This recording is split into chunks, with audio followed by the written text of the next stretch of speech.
सगळ्यात पहिले मी तुम्हाला हे स्पष्ट करतो की गेले 2 दिवस मी पुण्यामध्ये नव्हतो आणि 2 दिवसापूर्वी हा सगळा प्रकार घडलाय।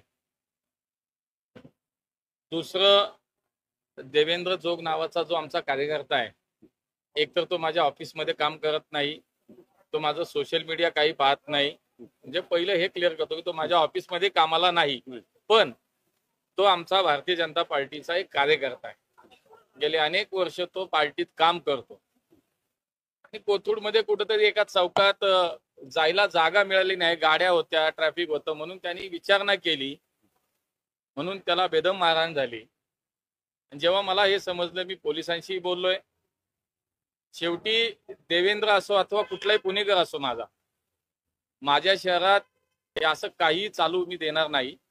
कोणी असलं तरी जर चुकी झाली असेल तर पोलिसांना सांगितलंय, जे काय 4 लोक होते त्यांना पकडलं पाहिजे, त्यांच्यावर गुन्हे दाखल झाले पाहिजेत। मला वाटतं काही लोकांना पकडले, पण मी गुजरात आणि दिल्लीच्या दौऱ्यावरती होतो, त्यामुळे काही लोकांना पकडले, पण माझी हीच भावना आहे, अगदी सुशिक्षित मुलगा, IT इंजिनियर, आणि कुठंतरी फक्त ट्रॅफिक मध्ये जागा नाही जायला म्हणून विचारणा केली म्हणून मारहाण होती। तर मी असं म्हणेन की देवेंद्र नाही, पुण्यातला माझ्या कुठल्याही भागातला जरी एखादा तरुण असा असेल, नागरिक असेल, तर त्यासाठी सुद्धा तीच कडक भूमिका पोलिसांनी घेतली पाहिजे आणि मी त्यासाठी कायम आग्रह राहील।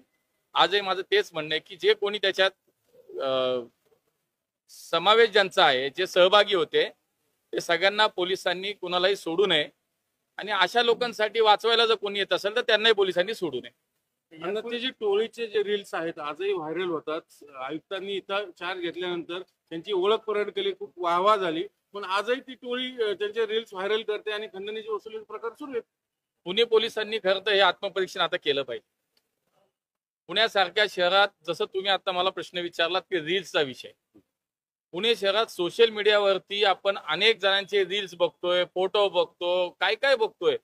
मला असं वाटतं पुणे पोलिसांनी याचं आत्मपरीक्षण केलं पाहिजे। शहराची संस्कृती वेगळी आहे, माझ्या पुण्याचं नाव खराब झालं नाही पाहिजे, ही पोलिसांची जबाबदारी आहे। आता जर हे चालत राहिलं, शेवटी नवीन पिढीने काय घ्यायचं, आमच्या तरुण पिढीने, नवीन पिढीने हे घ्यायचं, हे रील्स बघायचे, याचं अनुकरण करायचं। त्यामुळे पोलीस आयुक्त असतील, सर्व पोलिसांना, सर्व पोलीस अधिकाऱ्यांना माझं हे सांगणं आहे की या शहरातलं हे सगळं ताबडतोब थांबलं पाहिजे, नाहीतर अन्यथा मग आमच्या पद्धतीने आम्ही काम करू। 2 दिवसापूर्वी पुणे पोलीस कमी पडतात की गृहमंत्री कमी पडतात?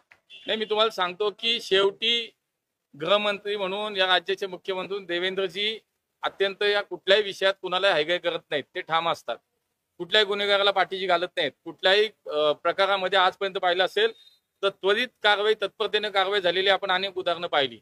अगदी पुण्यातल्या पोर्शे प्रकरणापासून पुण्यातल्या अंमली पदार्थ विरोधात कारवाईच्या विषयात सुद्धा।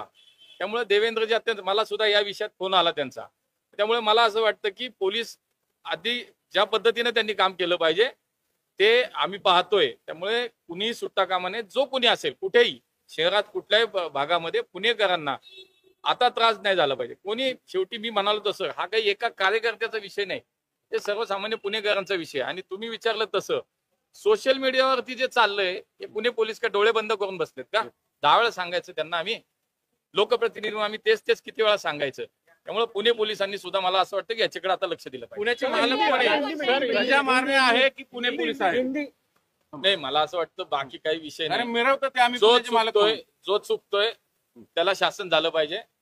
पोलिसांचं काम करते, पोलिसांनी योग्य काम करावं एवढीच मला सांगतो। कारवाई होय की नाही? नाही, मी सांगितलं 4 लोकांनी मारलं, मला कुठल्या नावाशी काही घेणं नाही। 4 लोकांनी मारलंय, त्या 4 लोकांवरती कारवाई झाली पाहिजे। जे 4 लोक तिथं होते, 4 लोकांना सोडायचं नाही, एवढंच मी सांगितलंय। आणि हे इथं नाही, पुण्यात सुद्धा असं कुठं होतं नाही। निष्पाप माणूस, काही कारण नाही, रस्त्यात मारहाण चालते, तर हे चालू देणार नाही।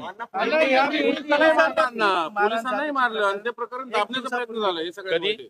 परवा दिवशी घटना आहे। हे वेगळं मग तर मला असं वाटतं पुणे पोलीस आयुक्तांनी आता खरंच याचा गंभीर विचार करावा। जर पुण्यातल्या पोलिसांवर सुद्धा हात उचलला जात असेल तर माझं पुणे पोलिसांना सूचना आहेत, आता मी कडक सूचना देतो त्यांना की हे आता चालू देणार नाही। मी तुम्हाला आताच सांगतो। आणि यापूर्वी अजितदादांनी सुद्धा आयुक्तांवर नाराजी व्यक्त केली होती, सातत्याने वरिष्ठ स्तरावरून, मंत्री स्तरावरून आदेश असताना कारवाई का होत नाही?